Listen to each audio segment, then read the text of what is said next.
teman-teman, siang ini saya sedang berada di UD Rezeki Bersama ya.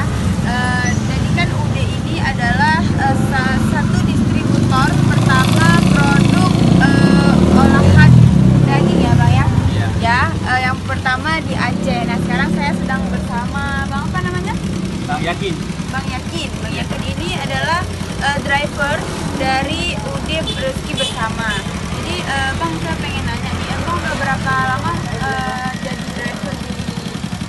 Udah 6 tahun. Udah 6 tahun ya, lumayan lama juga. Nah ini karena kan UD Rezeki Bersama menerima pesanan di luar daerah ya Bang ya, makanya jadi operasionalnya Abang yang selama ini menghandle ya. Iya. Itu udah sampai kemana aja Bang mengantar barangnya? Kalau saya mengantar barang kan kalau di Banda Aceh sampai Aceh Besar ya, sampai Sibre, sampai Indapuri.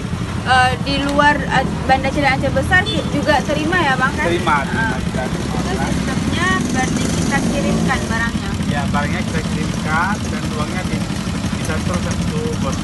Oh iya. Berarti yang Banda Aceh dan Aceh Besar Abang sama ini yang itu sudah selama 6 tahun ya. Ya. Nah teman-teman, jadi udah Rezeki Bersama ini tempatnya ada di Lambaruskap, Lampung Lambaruskap. Tapi kita bisa pesan dari luar daerah, nanti bisa diantarkan melalui kurir ya. Jadi teman-teman yang ingin menjadi reseller atau pelanggan biasa dari UD Rezeki Bersama, teman-teman bisa langsung pesan ya Bang ya. Nanti kalau yang di luar Banda Aceh, Bang Yakin yang akan standby untuk mengantarkan ke tempat ya. Nah, jadi teman-teman bisa lihat infonya lebih lengkap lagi di website kami di